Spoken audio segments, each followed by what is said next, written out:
A6 warna hitam yang diduga melakukan tabrak lari. Hingga Selvi Amalia Nuraini, mahasiswa di Cianjur, meninggal dunia. Nur mengaku sebagai penumpang di dalam mobil Audi tersebut.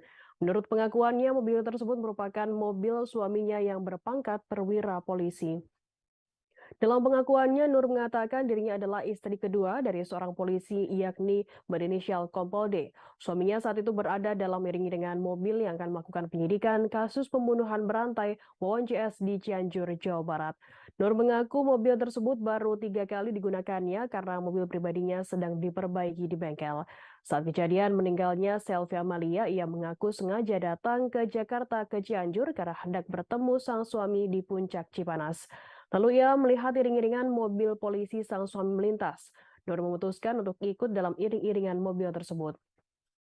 Nur mengatakan atas izin dari suaminya, mobil yang ditumpanginya ikut dalam iring-iringan rombongan Polda Metro Jaya yang akan melakukan pengembangan kasus pembunuhan Wawon CS di Ciranjang. Nur menjelaskan dirinya ikut dalam iring-iringan berdasarkan izin sang suami, bukan karena menerobos rombongan. Selain itu, Nur mengaku tidak mengetahui secara pasti terkait dengan mobil tersebut. Dirinya hanya menggunakan mobil itu. Terlebih penggunaan plat nomor mobil yang disebut palsu oleh polisi. Sebelumnya, jajaran Polres Cianjur mengatakan mobil yang melindas mahasiswi Fakultas Hukum Universitas Surya Kencana atau UNSUR tersebut bukan mobil iring-iringan polisi. Kapolres Cianjur AKBP Doni Herbawan mengatakan mobil Audi tipe A6 berwarna hitam tersebut merupakan mobil liar. Berdasarkan rekaman CCTV terlihat mobil tersebut baru bergabung di kawasan Tugu, Lampung, Gentur. Sedangkan dari awal keberangkatan rombongan di kawasan Ciloto tidak tampak mobil tersebut. Iring-iringan mobil polisi ini terdiri dari 7 mobil dan tidak ada yang menggunakan mobil sedan. Diberitakan sebelumnya kecelakaan maut yang terjadi di Karang Tengah Cianjur menewaskan Selvi Amalia, mahasiswi Universitas Surya Kencana. Selvi tewas diduga tertabrak dan terlindas mobil rombongan pejabat teras kepolisian. Menurut Doni, selang beberapa detik kemudian saksi tersebut merasakan adanya guncangan atau seperti melintasi sesuatu di atas permukaan jalan pada bagian belakang sebelah kanan. Selain itu, EN menyebut sang sopir bernama Sugeng atau SGG baru bekerja selama 1 minggu sebagai sopir. Doni mengatakan berdasarkan keterangan saksi EN, kendaraan mobil Audi berwarna hitam mengikuti iring-iringan atas inisiatif pengemudi. Saksi mahkota kedua menurut Doni adalah DS, penumpang di dalam mobil Audi. DS berada di dalam jok belakang sebelah kanan tepat di belakang pengemudi. DS menyampaikan bahwa ia mendengar suara benturan dan merasakan adanya guncangan pada bagian ban belakang sebelah kanan. Ia juga sempat menengok ke belakang dan melihat ada pengendara sepeda motor dengan jilbab berwarna hitam tergeletak di badan jalan. Sementara itu, Doni juga mengatakan seorang saksi mata lain berinisial AJ melihat langsung korban mengalami kecelakaan. Pasalnya AJ berada persis di belakang sepeda motor korban dengan jarak 5 meter. AJ melihat korban menabrak angkot dan kemudian membentur sedan Audi A6. Kapolres Cianjur AKBP Doni Hermawan mengatakan mobil Audi tipe A6 berwarna hitam tersebut merupakan mobil liar. Berdasarkan rekaman CCTV terlihat mobil tersebut baru bergabung di kawasan Tugu, Lampung, Gentur. Sedangkan dari awal keberangkatan rombongan di kawasan Ciloto tidak tampak mobil tersebut. Iring-iringan mobil polisi ini terdiri dari 7 mobil dan tidak ada yang menggunakan mobil sedan. Diberitakan sebelumnya, kecelakaan maut yang terjadi di Karangtengah Cianjur menewaskan Selvi Amalia, mahasiswa Universitas Surya Kencana. Selvi tewas diduga tertabrak dan terlindas mobil rombongan pejabat teras kepolisian.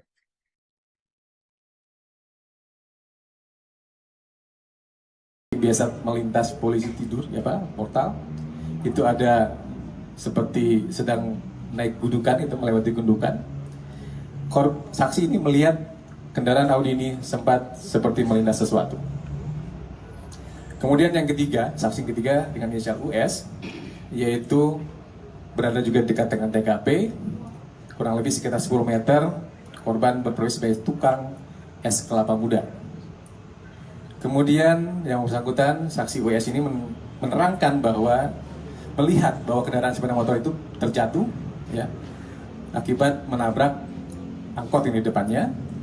Kemudian saksi melihat korban terjatuh setelah kendaraan iring-iringan patwal melintas. Jadi rombongan pengawalan itu memang ada melintas dan itu sudah melewati. Ya. Jadi korban terjatuh itu setelah rombongan iring-iringan beberapa detik ya sudah lewat, baru terjadi kecelakaan. Kemudian saudara AJ, ini saksi keempat, saksi berada di posisi di belakang korban, persis di belakang sepeda motor korban, dengan jarak 5 meter. Ini yang melihat langsung pada saat korban terjatuh dan melihat ke kanan pada saat korban terbentur oleh kendaraan sedan warna hitam.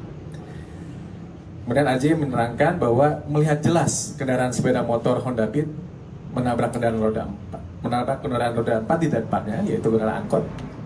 Dan kemudian melihat jelas korban yang tergeletak terlindas oleh ban depan dan ban belakang.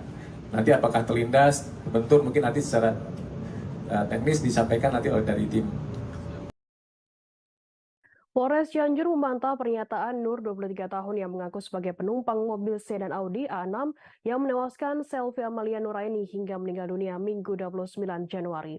Kapolres Cianjur AKBP Doni mengatakan Nur bukan istri dari anggota polisi yang ada dalam mobil iring-iringan polisi tersebut. Saat kecelakaan terjadi, Nur memang berada di dalam mobil Audi A6 bersama tersangka Sugeng yang merupakan sopir. Namun pihak kepolisian menegaskan Nur bukan istri anggota polisi, melainkan hanya sebatas teman yang mengenal satu di antara polisi. Doni mengatakan Nur memerintahkan Sugeng masuk iring-iringan kendaraan kepolisian yang akan menuju ke TKP pembunuhan berantai Wan CS di Cianjur.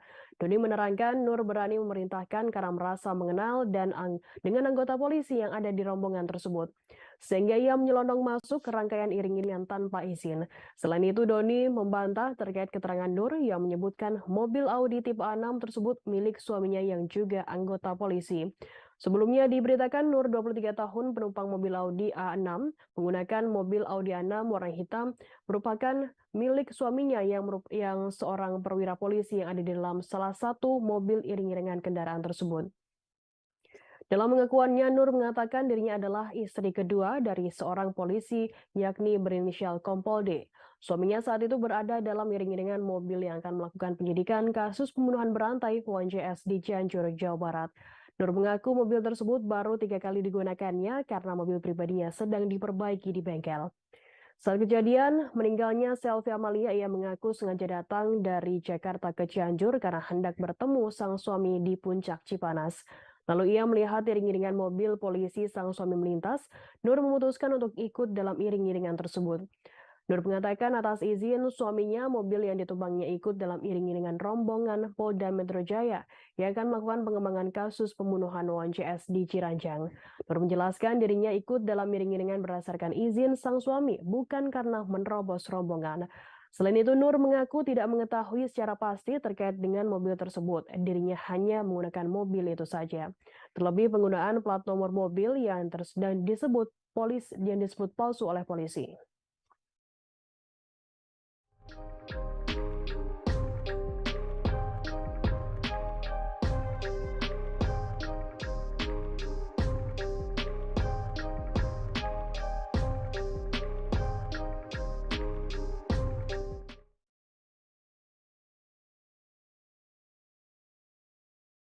Suami saya lagi nyusul, kan pertama ketemu di tempat makan alam Sunda. Saya telepon suami saya bilang, ini saya udah nyampe sini, kamu makan di sini ya gitu. Iya.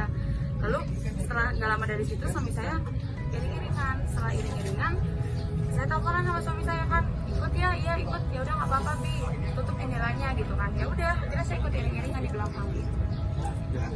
Atas izin suami saya. Kalau status mobil itu sendiri A8 itu sendiri emang statusnya punya suami ya?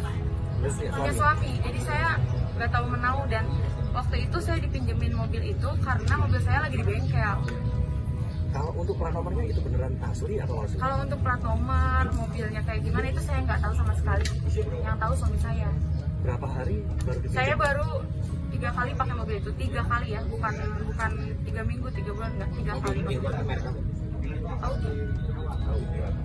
Audi A8, benar ya? Hitam. Saya nggak tahu sih tipenya. Tapi bener warna hitam ya? Tadi bener ya? Maaf ini agak pribadi.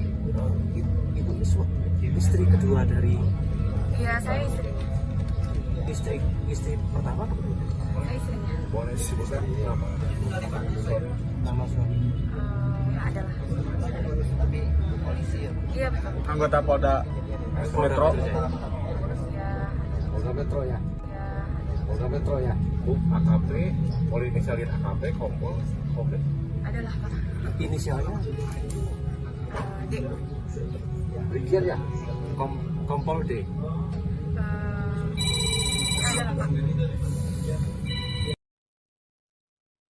Yudi Junadi, kuasa hukum SGG 42 tahun tersangka pelaku tabrak lari mahasiswi Universitas Surya Kencana, Selvi Amalia Nuraini mengungkapkan sejumlah kejanggalan dalam kasus tersebut. Satu di antaranya yakni soal klarifikasi penetapan SGG sebagai tersangka. SGG didampingi Yudi mendatangi Polres Cianjur pada Sabtu 28 Januari malam. Yudi Junaidi menjelaskan sebelum ditetapkan sebagai tersangka, kliennya tersebut belum pernah mendapatkan panggilan dan pemeriksaan terkait kecelakaan tersebut. Oleh karena itu, tim pengacara membantah SGG melarikan diri.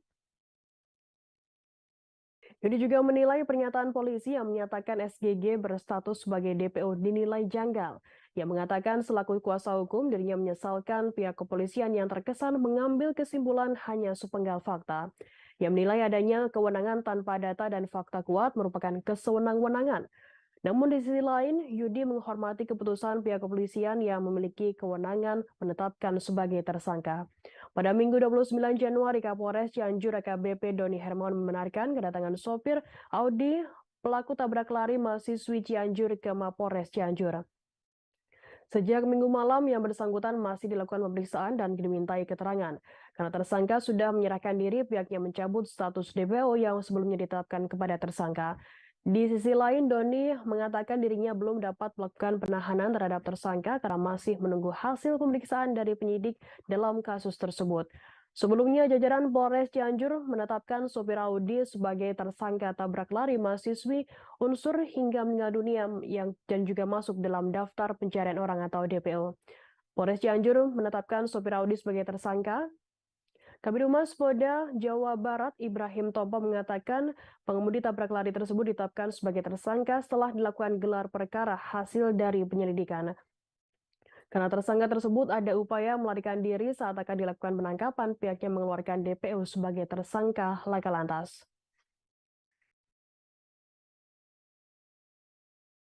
Biasa melintas polisi tidur, ya Pak, portal. Itu ada seperti sedang naik gundukan, itu melewati gundukan.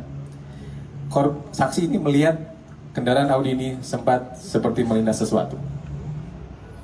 Kemudian yang ketiga, saksi ketiga dengan inisial US, yaitu berada juga dekat dengan TKP, kurang lebih sekitar 10 meter, korban berprofesi sebagai tukang es kelapa muda. Kemudian yang bersangkutan, saksi US ini menerangkan bahwa melihat bahwa kendaraan sepeda motor itu terjatuh, ya, akibat menabrak angkot ini depannya. Kemudian saksi melihat korban terjatuh setelah kendaraan iring-iringan patwal melintas. Jadi rombongan pengawalan itu memang ada melintas dan itu sudah melewati, ya. Jadi korban terjatuh itu setelah rombongan iring-iringan beberapa detik yang sudah lewat baru terjadi kecelakaan. Kemudian saudara AJ, ini saksi keempat. Saksi berada di posisi di belakang korban, persis di belakang sepeda motor korban, dengan jarak 5 meter. Ini yang melihat langsung pada saat korban terjatuh dan melihat ke kanan pada saat korban terbentur oleh kendaraan sedan warna hitam. Kemudian AJ menerangkan bahwa melihat jelas kendaraan sepeda motor Honda Beat menabrak kendaraan roda 4 di depannya, yaitu kendaraan angkot. Dan kemudian melihat jelas korban yang tergeletak terlindas oleh ban depan dan ban belakang. Nanti apakah terlindas, terbentur, mungkin nanti secara teknis disampaikan nanti oleh dari tim. Samanhudi Anwar, mantan Wali Kota Blitar yang merupakan tersangka perampokan rumah dinas Wali Kota Blitar Santoso, membantah dirinya menjadi otak kasus tersebut. Terlebih tuduhan yang disangkutkan dengan dendam politik atas kasus hukum yang pernah dijalani sebelumnya. Pernyataan tersebut disampaikan Samanhudi lewat kuasa hukumnya Joko Trisno Mudianto pada Minggu 29 Januari 2023 yang menduga terseretnya sang klien atas kasus tersebut karena adanya pernyataan ngawur dalam berita acara pemeriksaan atau BAP. BAP dibuat oleh satu di antara tersangka perampok eksekutor yang ditangkap lebih awal yakni Mujadi. Padahal kliennya itu mengaku kepadanya tidak mengenal dekat sosok Mujadi ini. Hanya saja Samanhudi kerap bertemu Mujadi di dalam Masjid Lapas Sragen karena pria kelahiran Pronojiwo, Lumajang 54 tahun tersebut dikenal sebagai warga binaan yang kerap ditugaskan membersihkan Masjid Lapas. Sedangkan saat itu Samanhudi Anwar merupakan salah satu warga binaan yang lebih banyak menghabiskan waktu di Masjid Lapas selama menjalani masa pembinaan di Lapas Sragen. Joko mengatakan saat ia menunjukkan foto tersangka Mujadi, Samanhudi mengaku tidak mengenal tersangka. Hanya saja sekedar tahu Mujadi karena kerap bertemu di Masjid Lapas. Percakapan yang terbilang cukup panjang memang pernah dilakukan keduanya. Namun momen itu terjadi saat keduanya sedang mengikuti agenda kegiatan olahraga rutin yang diselenggarakan oleh pihak lapas. Dari momen tersebut keduanya saling berkomunikasi, namun komunikasi yang dimaksud sangat terbatas. Keduanya merasa sama-sama berasal dari daerah provinsi yang sama yakni Jawa Timur. Joko tak yakin bahwa Mujadi mengenal dekat sosok Samanhudi karena rekam jejak kasus hukum hingga latar belakang kehidupannya yang dijalani sebelum dihukum sampai mendekam sebagai warga binaan lapas.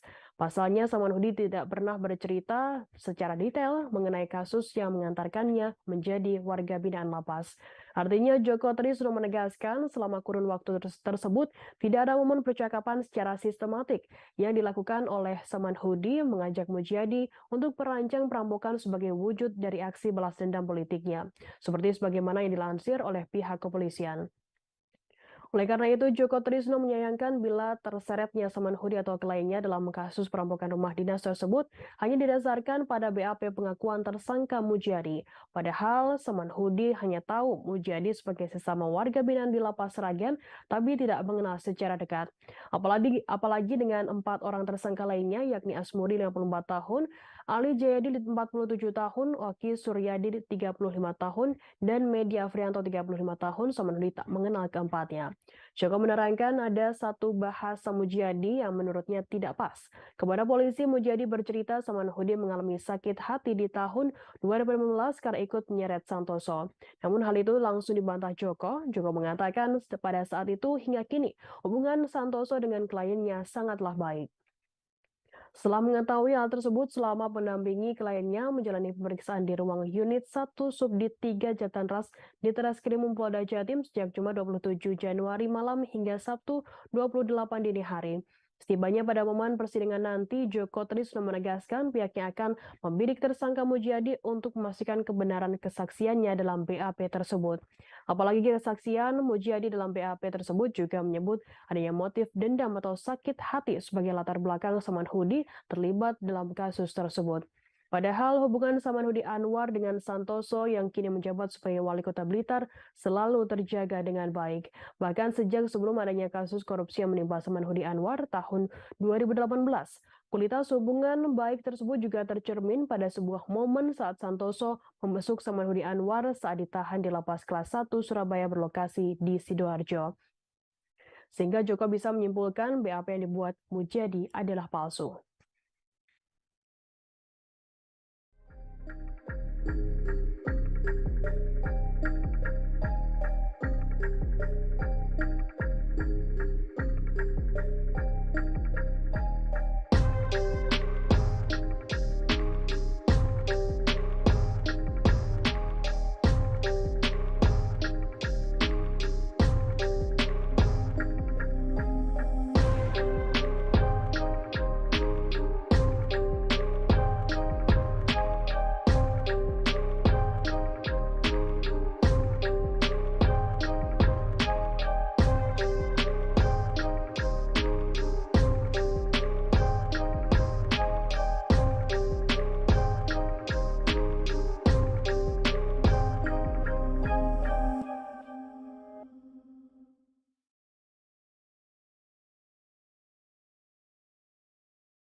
Wali Kota Blitar Santoso menyampaikan sejumlah pesan untuk mantan Wali Kota Blitar Samanhudi Anwar yang merupakan otak perampokan rumah dinasnya.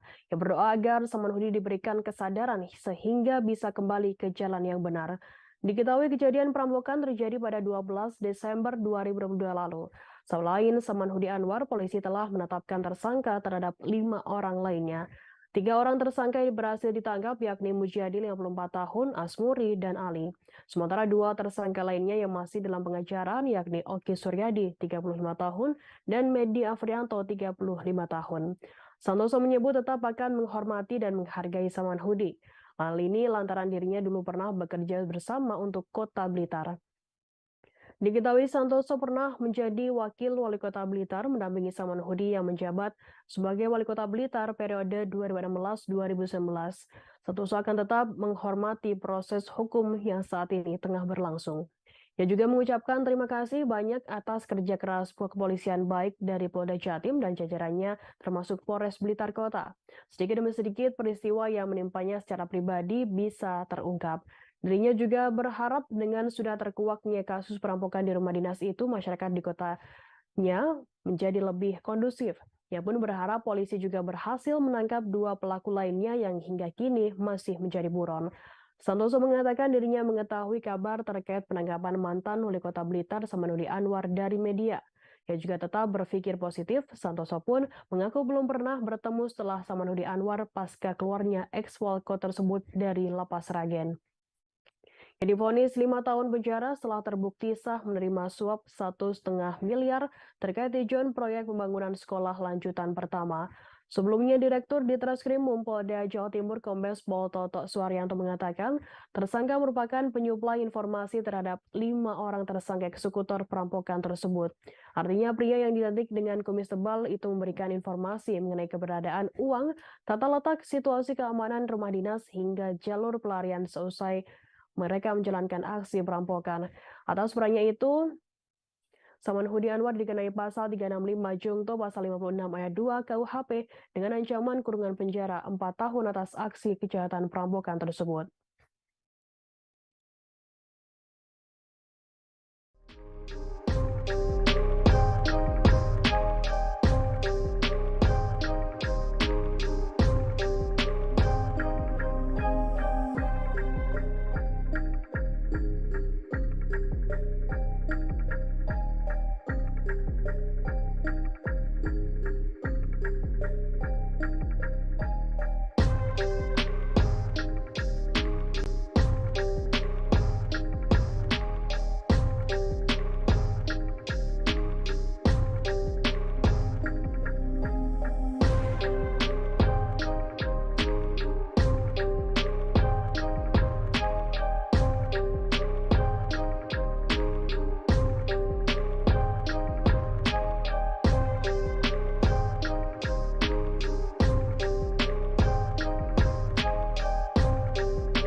Ex-Wali Kota Blitar Samanhudi Anwar membantah nyanyian satu di antara tersangka perampokan rumah dinas Blitar Santoso, Mujadi 54 tahun.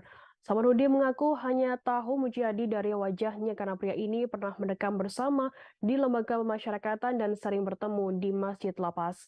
Kuasa hukum Samanhudi Joko Trisno Mudianto menyebutkan kliennya tersebut mengaku kepadanya tidak mengenal dekat sosok Mujadi ini. Yang menampik tuduhan bahwa kliennya disebut-sebut sebagai otak dan perancang aksi perampokan rumah dinas Wali Kota Blitar Santoso. Apalagi sampai tuduhan tersebut disangkut pautkan dengan dendam politik atas kasus hukum yang pernah dijalani oleh sang kliennya beberapa tahun lalu. Yang menduga terseretnya sang klien atas kasus tersebut karena adanya pernyataan ngawur dalam BAP dari salah satu tersangka perampokan berperan sebagai eksekutor yang ditangkap lebih awal yakni Mujadi. Padahal kliennya itu mengaku kepadanya tidak mengenal dekat sosok Mujadi ini. Hanya saja Samanhudi kerap bertemu Mujadi dalam masjid Lapas Sragen karena pria kelahiran Pronojiwo Lumajang tersebut dikenal sebagai warga binaan yang kerap ditugaskan membersihkan masjid Lapas. Sedangkan saat itu Samanhudi Anwar merupakan salah satu warga binaan yang lebih banyak menghabiskan waktu di Masjid Lapas selama menjalani masa pembinaan di Lapas Sragen.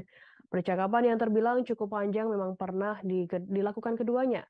Namun lanjut Joko, momen itu terjadi saat keduanya sedang mengikuti agenda kegiatan olahraga rutin yang diselenggarakan oleh pihak lapas. Dari momen tersebut, keduanya saling berkomunikasi, namun komunikasi yang dimaksud sangat terbatas. Keduanya merasa sama-sama berasal dari daerah provinsi yang sama, yakni Jawa Timur. Bahkan ungkap Joko, dirinya tak yakin bahwa Mujadi mengenal dekat sosok Samanhudi dengan rekam jejak kasus hukum hingga latar belakang kehidupannya yang dijalani sebelum dihukum sampai mereka sebagai warga binaan lapas. Pasalnya, Samanhudi tidak pernah bercerita secara detail mengenai kasus yang mengantarkannya menjadi warga binaan lapas. Artinya, Joko Trisno menegaskan selama kurun waktu tersebut tidak ada momen percakapan secara sistematik yang dilakukan oleh Samanhudi mengajak Mujadi untuk merancang perampokan sebagai wujud dari aksi balas dendam politiknya sebagaimana yang dilansir oleh pihak kepolisian. Oleh karena itu, Joko Trisno menyayangkan bila terseretnya Samanhudi atau kliennya dalam kasus perampokan tersebut hanya didasarkan pada BAP pengakuan tersangka Mujadi. Padahal Samanhudi hanya tahu Mujadi sebagai sesama warga binaan Lapas Sragen, namun tidak mengenal secara dekat. Apalagi dengan 4 tersangka lainnya, yakni Asmuri 54 tahun, Ali Jayadi 47 tahun, Oke Suryadi 35 tahun, dan Medi Afrianto. Setibanya pada momen di persidangan nanti, Joko Trisno menegaskan pihaknya akan membidik tersangka Mujadi untuk memastikan kebenaran kesaksiannya dalam BAP tersebut. Apalagi kesaksian Mujadi dalam BAP tersebut juga menyebut adanya motif dendam atau sakit hati sebagai latar belakang Samanhudi terlibat dalam kasus tersebut. Padahal hubungan Samanhudi Anwar dengan Santoso yang kini menjabat sebagai wali kota Blitar selalu terjaga dengan baik. Maka sejak sebelum adanya kasus korupsi yang menimpa Samanhudi Anwar pada tahun 2018, kualitas hubungan baik tersebut juga tercermin pada sebuah momen saat Santoso membesuk Samanhudi Anwar saat ditahan di Lapas Kelas 1 Surabaya berlokasi di Sidoarjo. Sehingga Joko bisa menyimpulkan BAP yang dibuat Mujadi adalah palsu.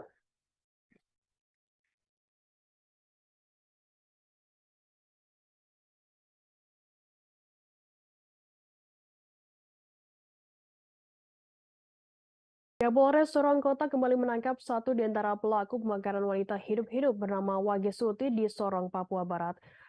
Pelaku berinisial OB 20 tahun yang ikut dalam aksi pembakaran wanita di kilometer 8, lorong 2 Kelurahan Klasabi, Distrik Sorong Manoy, Kota Sorong pada Selasa 24 Januari lalu.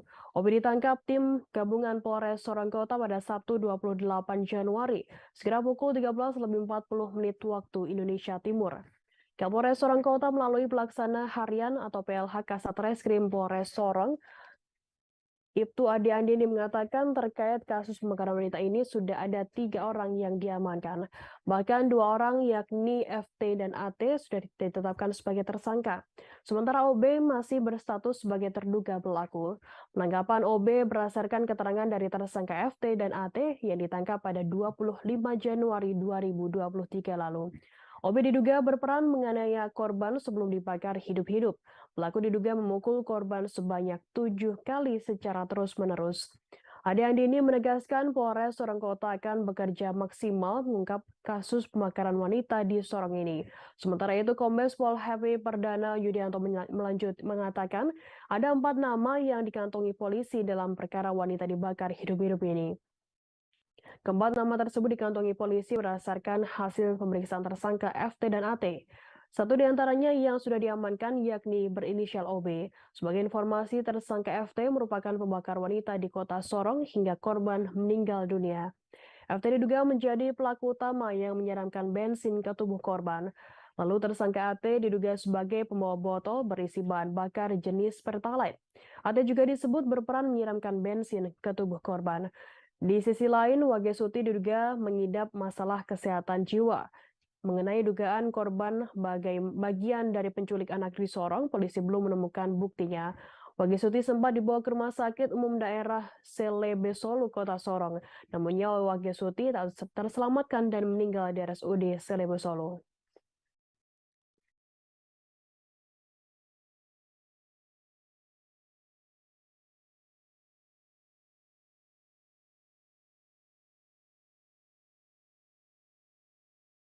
Viral di media sosial, detik-detik jembatan putus yang mengakibatkan rombongan Kapolres Pegunungan Bintang dan Satgas Pamwiltas Rat Yonif 143 TWIJ hanyut pada Minggu 29 Januari. Akibatnya 3 orang anggota Polri dan 1 anggota TNI tercebur ke Sungai Digul. Dalam video yang viral pada Minggu 29 Januari, jembatan gantung tersebut terlihat hanya terbuat dari seutas tali. Beberapa anggota TNI Polri terlihat menyeberangi jembatan sepanjang 40 meter tersebut. Namun saat sejumlah anggota TNI masih berada di tengah jembatan, tiba-tiba saja jembatan putus dan membuat sejumlah personel TNI dan Polri tercebur ke Sungai Digul. Kabid Humas Polda Papua Kombes Pol Ignatius Beniadi Prabowo mengatakan jembatan sudah tidak layak. Saat melintasi jembatan tersebut kapasitas berlebih sehingga mengakibatkan jembatan putus. Identitas para korban yang hingga saat ini belum ditemukan adalah Bribtu Yohanes Mateus, Bribda Risman Rahman, Bribda Stefan Randongkir, dan Pratu Ferdian Dwi Kusuma. Rombongan mulanya berangkat dari distrik Oksibil untuk melakukan pengecekan pos polisi Iwur dan pos Satgas Yonif 143 TWIJ. Kendaraan rombongan hanya sampai di ujung jalan, selanjutnya personel berjalan kaki melewati jembatan yang tiba-tiba talinya putus. Menurut Beni, dari 12 orang rombongan, 4 personil tidak berhasil menyelamatkan diri dan terjatuh dan hanyut di Sungai Digul dengan aliran yang cukup deras. Usaha pencarian yang dilakukan pun belum membuahkan hasil. Beni mengatakan pihaknya saat ini tengah melakukan pencarian oleh aparat TNI Polri. Sebagai informasi, Sungai Digul sendiri membentang sepanjang 853 km. Hulu sungai tersebut berasal dari pegunungan Mauke dan hilirnya di Laut Arafuru. Sungai yang berada di wilayah selatan Papua tersebut melintasi beberapa kabupaten, mulai dari Pegunungan Bintang, Papua Pegunungan, hingga Mapi, Bovendi, Gul, dan Merauke di Papua Selatan.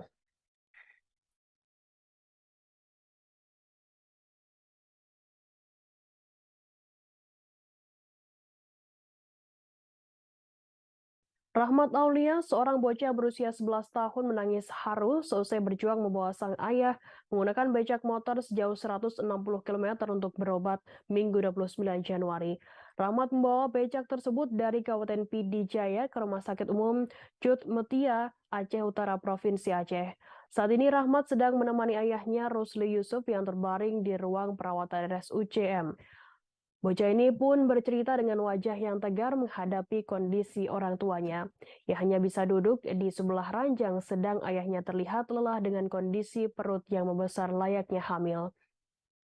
Kondisi perut yang terus membesar membuat Rusli tidak bisa mencari nafkah sehingga Rahmat harus menjadi tulang punggung untuk ayah dan adik perempuannya. Ayahnya tak bisa bicara banyak, ia terlihat terbaring di ruangan itu bersama pasien lainnya. Bocah kelas 6 SD ini berusaha menahan tangisnya saat bercerita soal keluarga. Di depan anggota Wakil Ketua Komisi 5 DPR Aceh, Tantawi pun tangisnya pun pecah. Setelah kisah Rahmat viral di berbagai media, bantuan mulai berdatangan kepadanya dan juga sang ayah.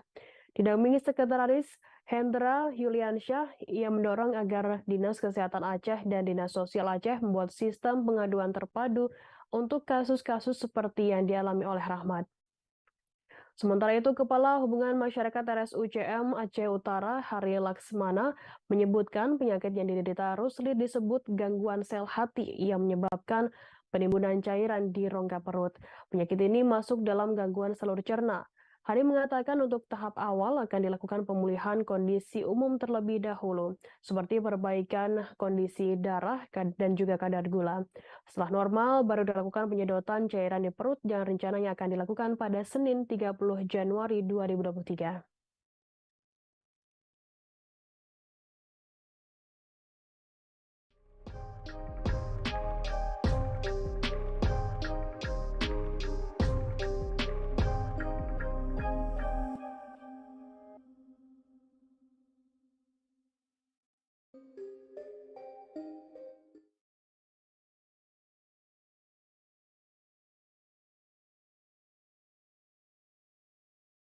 Keluarga Siti Fatimah, 31 tahun, korban pembunuhan berantai yang diotaki oleh Wan CS sempat akan mendatangi pelaku.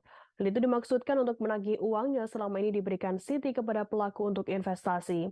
Kakak Siti, Cucu Supriyatna, mengatakan ia dan istrinya sempat diajak mendatangi para pelaku oleh salah satu tenaga kerja wanita atau TKW yang merupakan rekan Siti. Temannya itu bernama Hana yang sempat memberikan kabar mengajak mendatangi Dede Solehudin untuk mengambil uang. Cucu menuturkan saat itu ia menolak untuk mendatangi komplotan yang belakangan diketahui merupakan pembunuh berdarah dingin. Cucu menjelaskan jika saat itu ia dan istrinya berangkat menemui komplotan Wawon, mungkin nasibnya akan sama dengan para korban. Saat ini jenazah Siti masih berada di RS Kramat Jati untuk dilakukan autopsi. Kematian Siti Fatimah semula dianggap kecelakaan karena terjatuh di perairan Bali setelah 2 tahun akhirnya terungkap. Yang menjadi korban pembunuhan berantai yang dilakukan oleh Won CS. Dalam melakukan aksinya selama ini, Won tak sendiri. Duloh dan MDD Solehudin menjadi partner in crime pembunuh berantai atau serial killer tersebut.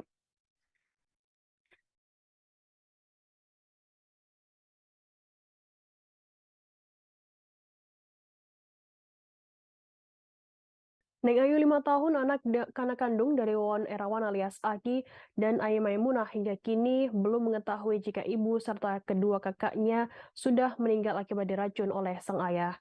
Neng Ayu saat ini hanya mengetahui ibunda serta kakak-kakaknya masih berada di rumah sakit. Ayu Maimunah serta 2 anaknya dari suami terdahulu yang juga merupakan kakak tiri Neng Ayu, M. Rizwandi dan Ridwan Abdul Muiz tewas diracun oleh Won CS. Sedangkan nyawa Neng Ayu selamat setelah sempat minum kopi yang dicampur oleh racun oleh Won CS. Peristiwa tersebut terjadi di rumah kontrakan di kawasan Bantar Gebang, Bekasi pada Senin 9 Januari lalu. Kasubdit Renakta di Treskrimum Polda Metro Jaya Kompol Ratna Khrotolaini mengatakan sampai saat ini Ayu belum mengetahui ibu dan 2 kakak tirinya meninggal dunia. Neng Ayu juga belum mengetahui ayahnya Wawon dipenjara karena kasus pembunuhan berantai. Yang diketahui Neng Ayu, ibu dan kakaknya saat ini masih dirawat di rumah sakit bersama dirinya.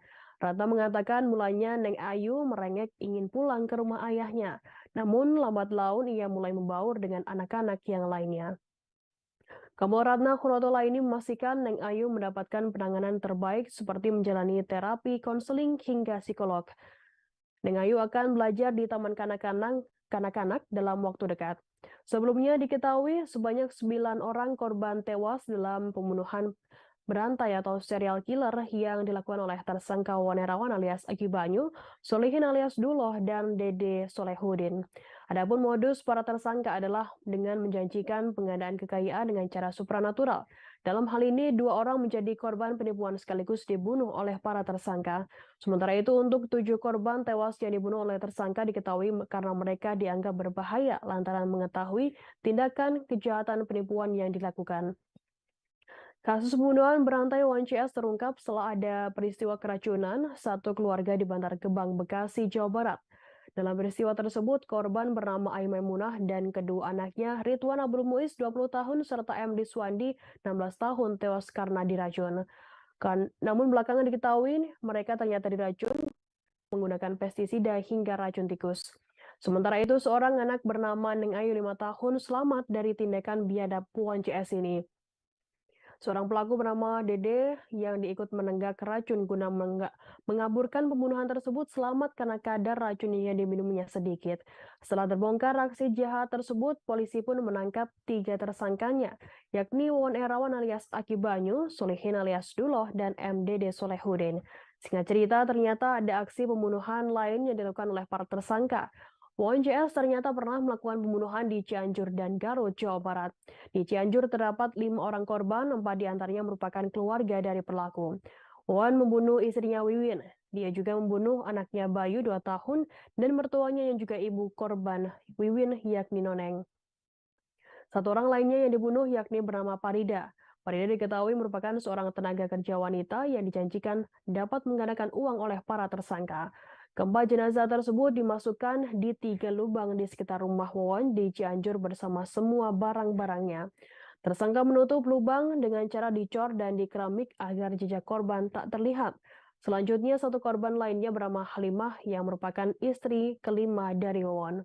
Halimah diketahui dibunuh oleh Duloh. Duloh saat itu mengaku kepada keluarga jika Halimah meninggal dunia karena sakit. Padahal Halimah tewas akibat dicekik oleh Duloh. Jasad Halimah pun kemudian dimakamkan di kampung halamannya di Cilincing, Kabupaten Bandung, Jawa Barat. Lalu satu korban lainnya bernama Siti dibuang ke laut di daerah Surabaya, Jawa Timur oleh Wawon CS dengan meminta tolong Noneng.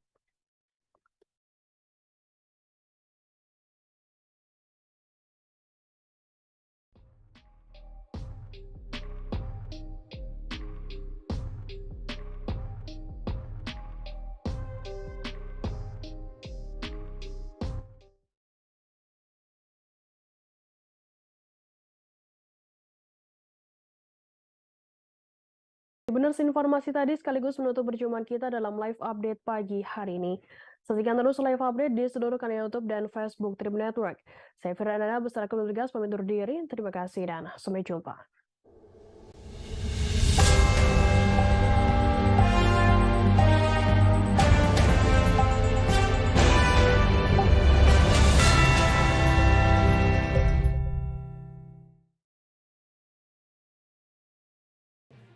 Tribun News Live Update. Tanggal 21. Selamat siang Tribuners, selamat sore Tribuners, selamat petang Tribuners, Anda sedang menyaksikan live update. Informasi teraktual dan terupdate dari siang hingga petang kami sajikan untuk Anda. Menewaskan 2 orang penumpang, yang mana kedua penumpang. Kami perdalam dengan laporan langsung dari lokasi kejadian dan narasumber.